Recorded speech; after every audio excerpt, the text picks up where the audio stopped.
Okay, so it's my very great privilege and pleasure to have Anastacia Sampson as our guest today. Anastacia is a COSAPA Specialist Astrologer, and her speciality is medical astrology and health and nutrition and so on combined with the astrology. And this session is about getting to know more about Anastacia. So I'm going to be asking her questions, and then she is going to be telling us how she feels about various facets of astrology. So my very first question, Anastacia, is, won't you tell me more about your journey into astrology? Hi, Karen. Thank you. My journey probably began when I was 14 years old, which was in 1998. And that was 27 years ago. So I got really interested in astrology. And in 1999, there was a publication that came out by Hatchet. I don't know if you ever saw it. It was called Learn and Understand Astrology and the Art of Divination. And it was quite a thorough publication, and it taught you how to manually calculate the birth chart, draw it. And so I really studied that as best I could. And then I went and invested in a lot of books as a teenager. A little bit too many to mention, but Alan Leo, Eileen Newman, Judith Hill. I was just fascinated by the subject. And there was an astrologer who used to write for the magazines, Petra Dupree. And she at one point offered to send you your free birth chart. So it was very exciting. So I sent a request and I got my computer generated birth chart, and it was like a magical thing to look at. And I was quite happy because it showed that all my calculations were spot on. My house cusps that I'd done, the planetary positions, so I knew my calculations now were good. So from there, I started experimenting with family and friends. That was in my late teens, and just kept on doing it for people occasionally, every now and then. I did end up entering the health field and worked as a nutritionist and a health writer. And then it was a while later that I was probably the age of 27 in 2011 when I found Richard Fidler. And that's when I went into Vedic astrology. So I studied the introduction to Vedic astrology with Richard. And that was life-altering, because I think anyone who's come from Western astrology that goes into Vedic, just like all your concepts and notions are really going to be stretched now. So that was a big shift. And then it was, so then jumping forward, I carried on working in the health field as a healthcare worker in a pharmacy. And it was when I was about 33 years old that I ended up finding YouTube videos by Ryan Kurzak, and he does a lot of great free YouTube videos on Vedic astrology and Kriya Yoga, and I began to follow him. And just kept on going into Vedic astrology. So it required a lot of practicing. And so we now did astrology charts for family and friends. I just kept practicing with them. And I think I would say by then I was quite a firm believer in the Vedic system. And it was last year that I enrolled with Ryan Kurzak's apprenticeship program. It was just to fill in the dots, because the concepts of Western astrology were still with me, but there's slight nuances that are different, just to try and put the puzzle pieces together a bit better. So that is my journey into astrology. And it's entwined with my health journey. So I studied my honors and my bachelor's degree in psychology, and I just basically immerse them together all the time and combine them. So it's almost like they're one. I can't imagine doing astrology without health. Brilliant, because we are complex beings. So it's fabulous to have all these various knowledge sources to draw on when you're working with humans. Brilliant, fabulous. Okay, so then next question is, which zodiac do you prefer? In other words, the Western or the Eastern? And which zodiac sign do you relate best to? And then also, would you mind telling us a bit more about your sun, your moon, your ascendant, and any other special feature that you are very aware of that's very meaningful in your own chart? Interestingly, although I'm a firm believer in Vedic techniques and Vedic astrology, I do relate better to the tropical zodiac. And so I use the tropical zodiac with the Vedic techniques. The zodiac sign that I relate best to, that's a little bit of a tough one. So it's probably a combination between Aquarius and Capricorn. I like those two signs. And my sun sign is Aquarius. My ascendant is Taurus and my moon is Taurus. Interesting aspects about my birth chart is that my moon is directly on my ascendant. And yeah, and I have most of my planets in fixed signs. So when I really become like focused on something, I become, you could say, quite fixed about it. What staying power? That's what I notice about the fixed signs. You know, you don't get knocked off course. You'll just keep focused, which is fantastic. So when you're talking about the signs that you prefer and your own signs, that would be Western tropical that you're giving us. Okay, Yes. perfect, perfect. Thank you for that. And who are the heroes? Who are your heroes in the astrology space? This is such a wonderful question to ask. I don't have a specific hero as such. And I generally feel that anyone who's dedicated time, and it takes a lot of sacrifice to study astrology because it's the time that you put into it. You know, you give up family time, you give up social time. So anyone who's put in a lot of time into astrology and then practiced it and gone back and studied and practiced it, but ultimately then goes on to teach astrology. Those are the heroes because they keep the lineage going. And it's without this teachers, we wouldn't have, I don't think we would have the astrologers that we have today. So those are the heroes. Love that. That's beautiful. So you're basically honoring all astrology teachers out there, which is wonderful. That's a lovely take. And then, Not easy to be an astrology teacher, as you would know, Karen. But you also teach. Do you not also teach? I teach probably mainly through writing, and then when I'm consulting with someone, I would teach them a little bit, but I don't present a course as such. But I love working through writing. So my way of teaching is writing. Brilliant, brilliant. And you write very beautifully. Anastacia is one of our COSAPA blog contributors, and she writes really, really beautiful articles. She writes it in a way that the general public can be drawn in and enjoy what she has to offer, which is beautiful. All right, so the next question is, do you have any words of wisdom and inspiration for aspiring astrologers?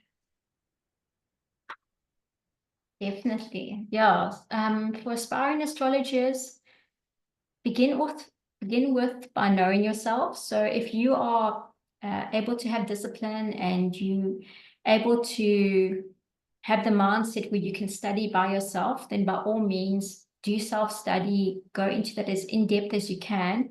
However, there is a benefit of taking a course and learning through a mentor, because you don't have to go through the trial and error, which a lot of self-study people have to do. And they learn through trial and error, and there's a lot of trial and error that goes behind the scenes before they become very skilled. The other thing that I would definitely recommend is be responsible, because when you are an astrologer, you are like an interpreter, and we all are human. We can all make mistakes, and just be humble and always explain to the client that you are interpreting the birth chart as best you can. But don't become too, how do you say, egotistical. And so have that ethics in the back of your head all the time. And always remember, you are human. You're human before you are an astrologer. like any profession, surgeons, doctors, we're human. Beautiful, beautiful. I love that you bring in the ethics and that balance between confidence in what you're presenting, but not being overly confident, not being arrogant. Also, so important to being a quality professional astrologer. So that's very brilliant, brilliant advice and inspiration there for anyone wanting to become an astrologer. You know what? And then, Corinne, if I can interject a little bit more, what is great with astrology, if you can combine it with something you're passionate about. So if you, for example, are interested in the weather, like you are, you can combine the astrology with the weather. If you've got a bit of a finance background, it's wonderful. You can do financial astrology. If you really got a passion for working with people with relationships, you can do relationship astrology.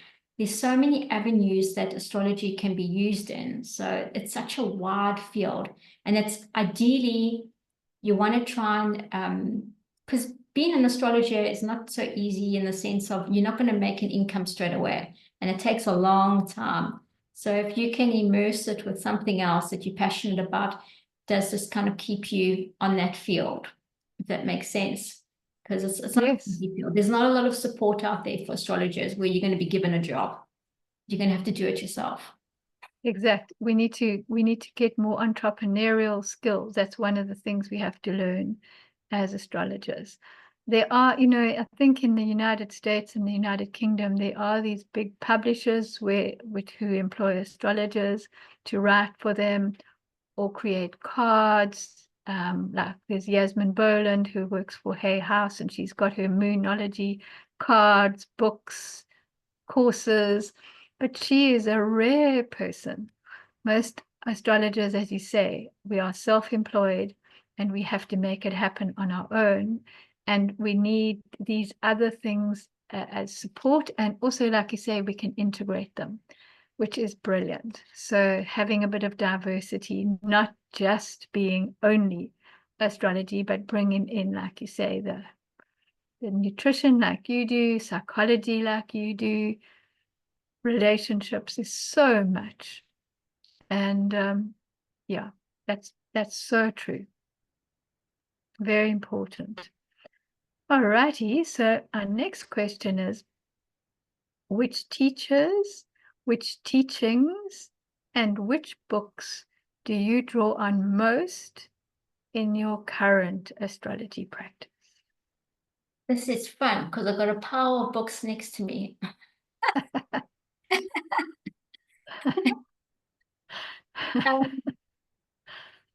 Eileen Newman's medical astrology book, that was like it was a huge form of reference for me. There's a lot.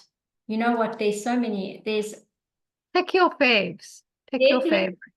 I'm going to think. So yeah, Judith Hill's medical astrology book. That one's quite good. And I've got them next to me. Yeah, show them. I love it. Put them up in the camera. That's fabulous. Yeah, we'll show some of them here. This one here would be really good for anyone who's doing medical astrology, if you can see it. It's called On the Heavenly Spheres. It's with, the authors were Helena Avila and Luis Ribeiro. That's like more traditional astrology. And interesting, that is Rod's textbook for first year, if you do his class. There we go. So that's a really good foundation book. There are wonderful Vedic astrology authors like Robert Zaboda, Hart Defoe, John Fawley. The other very good Vedic astrologers for people that maybe have come from a Western background, just to help you adjust. Ernst Wilhelm actually has a wonderful website where he does downloadable courses, and I've done a number of his courses. And he goes right in depth into Vedic astrology. And of course, Ryan Kurzak, he's really good at presenting Vedic astrology in a very methodical, logical, orderly way. And I like that way of teaching. So learning through him and studying his videos and now doing his apprenticeship program, that's a really good source. He actually wrote 2 books. I've got the book next to me so that you can all see, but it's The Art and Science of Vedic Astrology, and there's volume 1 and 2. And that literally has a lot of the, how do you say it, the foundation and the roots for you to grow and thrive in the Vedic astrology field. There are so many wonderful books. There's too many to mention, and I've probably drawn a lot. I do. I've even got, I don't know if you ever knew of this astrologer, Lewin George. It's an old book, published in 19. So I have like boxes and boxes of books, but every now and then, if I feel like the inspiration, or I feel like there's one I need to draw upon, I'll go upon it and I'll refresh my brain. Brilliant. Yeah, they're wonderful authors out there. I would agree. Like, there are so many brilliant astrology books. Hey, it's mind-blowing. The problem is in astrology, you accumulate too many, and you got too many. But can you ever have too many? It's just a space problem. It is not a a book space problem. And trust me, I've moved house quite a bit. And at some points, somebody once said to me, do you really need all these books? And I was like, just like about like 7 boxes full of books. Yeah, maybe it's down, cut down on the astrology books. So I've been quite disciplined. I haven't gone too overboard in the last several years. Also, they've become frighteningly expensive. They do. And I think that's where YouTube has filled the gap, because there's so much available on YouTube now. So there's a lot of resources and free podcasts and so much going on. So we've got an abundance of sources right now. But then it's about using your discernment and understanding which avenue do you want to go through. And I think as astrologers, we bombarded all the time with different avenues. Which way do you want to go through? So choose your path, decide this is the one I want to go through, and just try and follow it with. But there's so many exciting things out there. There's wonderful courses out there. I know, Karen, you're doing your orrery course, and that's another one. I want to do that one as well. So it's like being dedicated and focused and no, finish this first, then go ahead and do the next one. That is very good advice. Finish one, be happy with it, because when you mix them, that gets quite tricky and one gets scattered. So I love that. That's brilliant advice for people. Yeah, well, super. Well, thank you for sharing, and I love that you had your books right at hand. My books are right behind me as well. So I also have them close to hand so I can relate. Okay, so next question is, which planet are you currently relating to the most, and why would that be? Okay. Probably the moon. And the moon, because it's right on my ascendant, fortunately it is an exalted moon, and it's a waxing moon, so I'm quite lucky. But the moon is very special to me, and I do a special lunar reading for some of my clients. And every month I work with the moon with them, and we focus on the new moon and the full moon and how to work with that energy. But the moon is, it's like a very sacred energy to work with. And I think especially as women, we've lost that connection with the moon. So to get back into harmony with the moon and be more loving towards ourselves, like it's natural during the build up towards the full moon, you're going to be a little bit more bloated. Don't hate yourself and start cursing yourself because you think you're getting fat. You're just, you're linked with the moon. So be a little bit more having loving. your tide. Whatever it is, yeah. You might be feeling a little bit loony, but be a little bit more forgiving. Isn't that sorry? No, so we are so intricately linked to the planets, but the moon is far more palpable. We can feel it more. We might not directly feel the planets more. We do. We know when something's going on, but with the moon, we can see it directly and we go, okay, there's wonderful things we can do with the moon. It's a wonderful energy to work with. I love the moon. So it's just connecting with the moon a lot. It means a lot to me, the moon. It's representative of, as you know, of the nurturing and nourishing energy. Indeed. indeed. And what your point that you're making about astrology connecting us back into nature, because our current Western society has lost so many connections to nature. I mean, our Gregorian calendar seems to have very little connection into any kind of, the solstices and equinoxes are like around about the 22nd of the month. It all seems so disconnected. The only festival is Easter, which in that Gregorian calendar they actually wait for a moon after a certain event and so on. But for the most part, our calendar is just not connected. So it's when one comes to the astrology, we get that beautiful connection going on. And like you say, it's so lovely to observe in the night sky what is happening. And that moon, she moves. She is a mover and shaker. She, if you watch, she rises over there, she zooms out there, next day she's doing something different. She is very, very dynamic. And then in astrology, we learn that she's our responses, it makes so much sense. And I can remember from years ago when I studied Vedic with Sam Jeppy, I didn't get very far in his course because it was a little bit too much for me to wrap my head around. But the one thing I recall, he said the moon they consider to be round.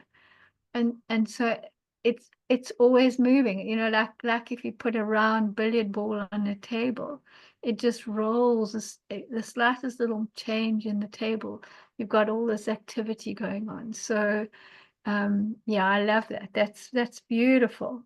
Fabulous planet to be relating with and making so much sense, because also as a practicing astrologer, you are dealing with people's moons. And I can remember Noel Till saying, we must, as counselors, as astrological counselors, we must learn to talk to the person's moon. So we are in the fortunate position of having the birth chart. We know whether the moon is in Pisces, and these people are incredibly sensitive, or if the moon's in Capricorn and they're very businesslike and goal-oriented, and we can talk to that. We can adjust our style of delivery, our style of counseling to that person's way of dealing with the world, which is their moon. So, and then we can also consider our own moon and are we on a very easy vibe with our client, or is it going to be a little bit more demanding, and we're going to have to adapt so that we can talk our client's language and reach them. So beautiful. I love that. That's fantastic. Okay, then the next question is, which astrology services do you currently offer for your clients? Okay. So yeah, my service generally is quite holistic, because I'm completely, I see when a client comes to me, they're a spiritual being in a physical body on this physical plane, dealing with emotions, dealing with spiritual aspects maybe, and they've got normal life problems like we all do. We live on this planet. And so the idea is of how to help the client best feel a sense of calmness and peace, and inner power, to have an internal locus of control. And then I think that is why I studied psychology.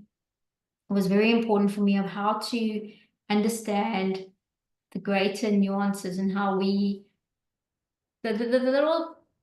our thought processes, and our thought process often hold us back. So when you're looking in an astrological chart, like you were saying now, Karen, and you look where the moon is, and that tells us so much about the person, especially on an emotional level. It tells us about the relationship with the mother to some degree.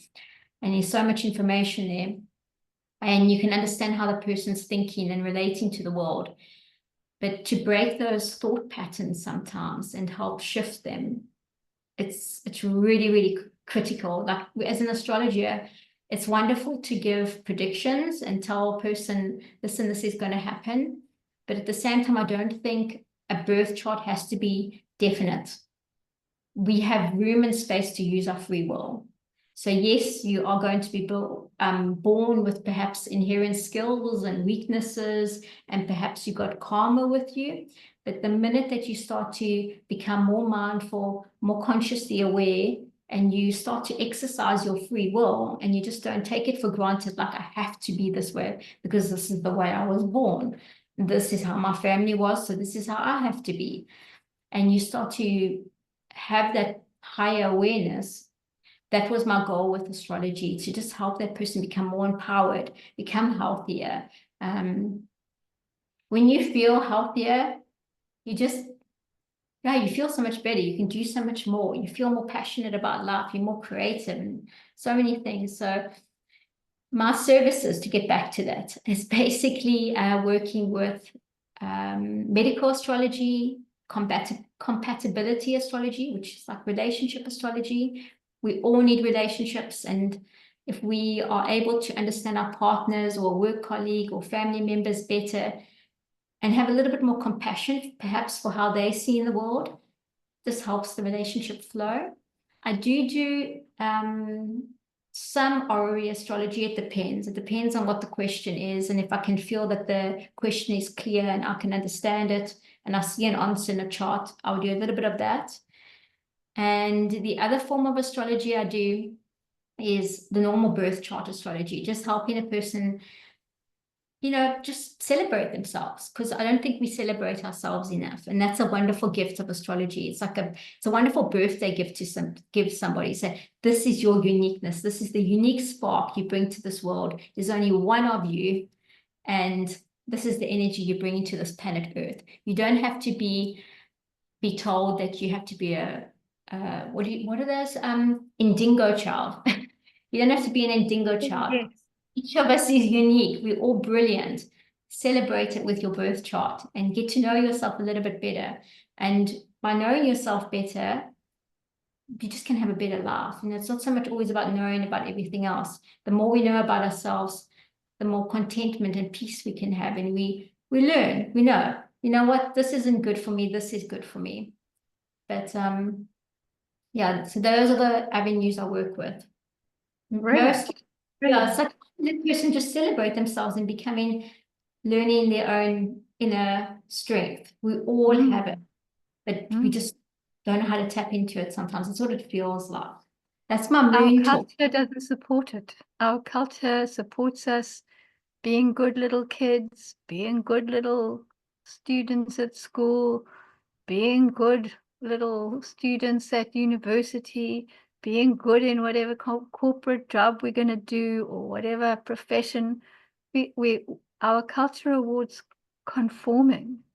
And very often that isn't our authentic, we've done this to please our parents, our teachers, our spouses. But how many of us have searched our own souls and found out what do we really want to be doing here on the planet? I mean, some of us, I know, it took me 50 years to learn to be authentic because I was brought up to conform. And so my own authenticity was suppressed. So I think that's a beautiful thing that astrology does, because we can see the authenticity, we can see the uniqueness in the chart. So that's fantastic. And like you say, once you can introduce the clients to that authenticity, that enhances their joy of being alive, and then we can help them optimize that. Because once they've got that heart direction going, then we work with them and say, okay, like, this is a great time to like push that avenue, look after this section of your life. It becomes such a beautiful, powerful, joyful experience. And even if there's difficult stuff, we can assist by finding the strengths in the chart, which they have inherently, that will enable them to navigate. Because there are challenges. I mean, let's face it, like you said, we're born on Earth. We have to face the challenges. They don't disappear just because we don't want, because we prefer them not to be there. They're there and we have to manage. So that's fabulous. That's really, I love that. I think American astrologer Kathy Rose, she used to talk about, she does empowering astrology, and it sounds very much like that's one of your missions, is to empower that person, your clients, to live a richer, fuller, truer, more joyful existence. Exactly. Yeah. Brilliant. Well All said, right. Karen. Thank you for summing that up. You know what? Because I think we're so on the same page. So Yeah. it's just lovely to hear you express it in your words, and then like it just inspires a whole lot of words coming out of my heart and mind, and so we're mirroring each other here. All right, so just to wrap up our lovely getting to know you session, can you just tell everyone how they can reach you and how they can engage your astrological services? We will also in the description of the talk on YouTube, because this will be on YouTube, we will include all your links, for emails and so on. So if people don't get to write all the details down, it's all going to be listed below. But you tell us how best you like to be contacted. Okay, so there is my website, which is my first name, Anastacia. That's ANASTACIA.co.za. So that's easy. And then my cell phone number, I'm on WhatsApp, I'm on Telegram. Should I share my cell phone number? Yeah, or should we put it on the link below? It will be down below. So because I think it's people struggle to write it all down, they can just quickly look it up there. That's great. And yeah, so my email address and everything is on my website. And I think, yeah, I also have a Facebook page, which I think, Karen, you're going to put the link on. So thank you. Yes, definitely. Are you on Insta? No, I'm not. I am on Instagram, but I hardly ever go on. I'm not, you know what? I focus my energy. A lot of these social media platforms are very distracting and take up a lot of time to keep on posting and updating on. And yeah, so I focus on the Facebook and I focus on what's in front of me or what's online with the client. But yeah, not on too much on Instagram. So the best way to get hold of you would be a WhatsApp message, an email, and also they could send you a Facebook message as well. Yeah. Great. Yeah, you're right. I mean, I'm on about 20 different social media. Well, that's an exaggeration. Let's say 10. And sometimes I just feel like torn in far too many directions, It is. And like you say, when one goes there to update one's own things, I can lose like a good few hours at any given opportunity, because there's so much interesting stuff that other people are doing, and it really does eat up one's time. So yeah, so I probably spend currently I'm spending like at least 1 to 2 hours also studying and carrying on studying and carrying on reading. So it's like, you got to kind of do a lot of time management then and like be quite dedicated and focused. Yeah. And that is the right way to do it. No, honestly, it is about time management, because we only have so many hours in a day. Yeah. Even if we would prefer to have another 6, we get 24. And then of that, we got to like eat, sleep, so, be with our families. Yeah, we got to remember we're human. As you said before, indeed. Yeah. So fabulous, Anastacia. It's been so lovely talking with you. And yeah, this will be going up on the COSAPA YouTube channel. And yeah, have a beautiful day further. And yeah, really special. Thank you, Karen. Lovely connecting. Lovely, indeed. So let's stop recording. I'll stop my side, you stop your side.